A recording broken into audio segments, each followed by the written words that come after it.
Hi everyone. So my name is Julia Gorman. For my strategy overview, I got double entry journals.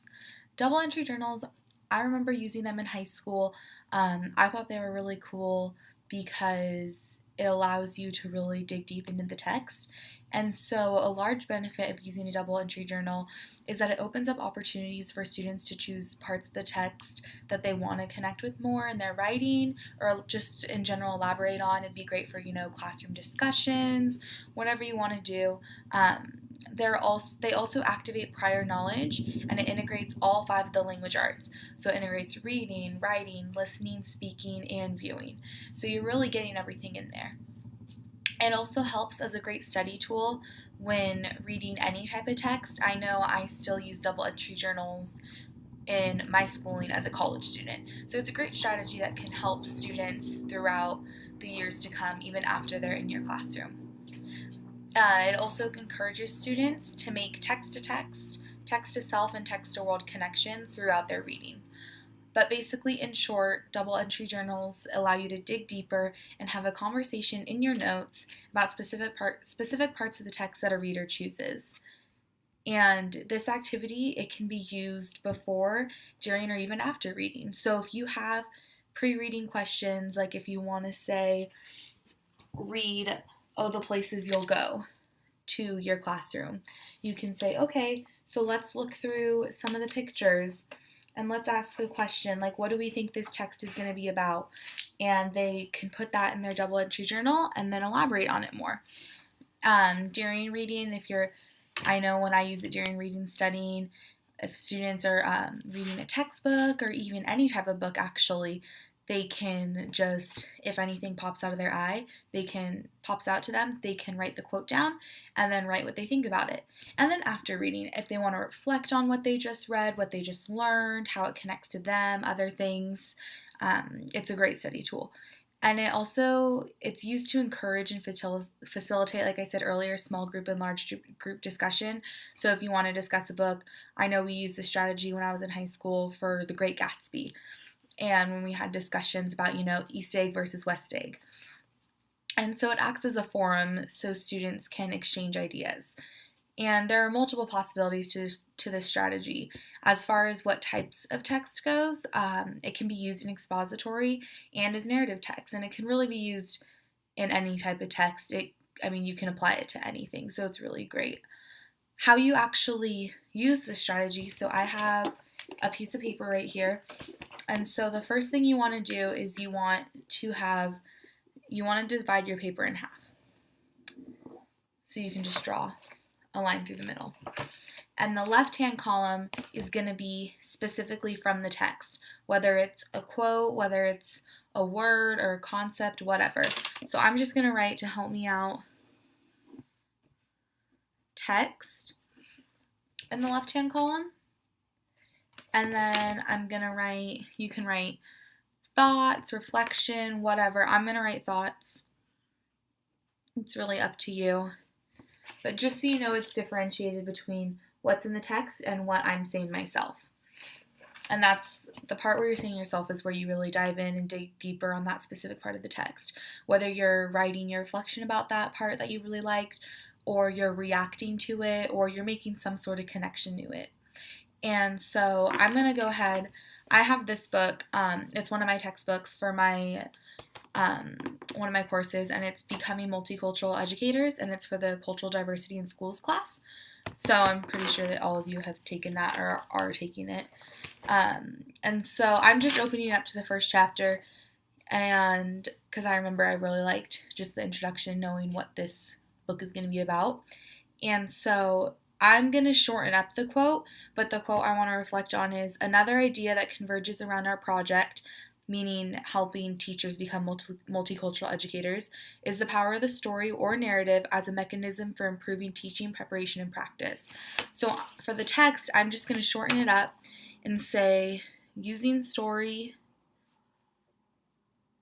/ narrative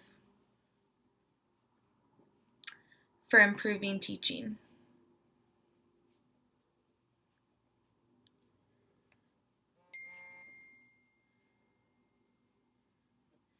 And then what I'm going to do is I'm just going to write the page number I found that on, just so I can, keep track of everything. So the page number I found that on was page 6. And so I had that right there. So using story/narrative to improve teaching. So my thoughts on that. So immediately when I read this, I was like, okay, so let me think. In the 4th grade classrooms I work in, I know that Mrs. Wright, she has pictures about herself. And what it is, it's a poster, and it's a replica of Facebook. So I'm just going to write like Mrs. Wright Facebook poster to let students know a little bit about her. And that's part of becoming a multicultural educator in trying to get to know your students. You also want them to get to know you, and you want to be open with your students. And so with her having that like Facebook, it looks exactly like a Facebook profile, and it has a picture of her and her husband and her dog and some things she likes and some favorite movies. So in my thoughts, I just wrote Mrs. Wright. It doesn't have to be super elaborate. Facebook poster to let students know a little bit about her. And then for also narrative, I was thinking one time in the classroom we had a guest speaker, and it was a classroom mom, and she came, and it was when the 4th graders were learning about Native Americans and the Oregon Trail. And so the classroom mom came, and she spoke to the students about when she lived on a reservation. And so that was really cool because she brought like objects from her childhood when she lived on the reservation, pictures she drew there, pictures of it, and she even shared like one of her journal entries, which was really special. And so I'm going to put that in there because that's definitely a narrative about that mom's life.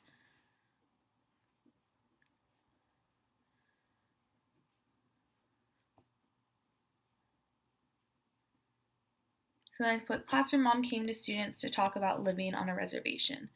So I connected that quote to just some things that I've seen and that I've experienced that I know, like, okay, that's pretty tangible for me to know and connect to using stories and narrative for improving your teaching.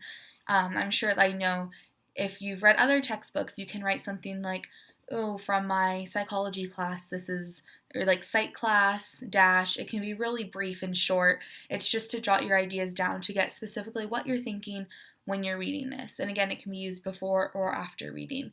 And this doesn't have to be used with just like textbooks, whatever. Like I could use Oh, the Places You'll Go with the 2nd grade class I work with. So I actually gave a lesson on this book, and one of the questions was, what do you think the story will be about? Or where have you gone or done that made you happy?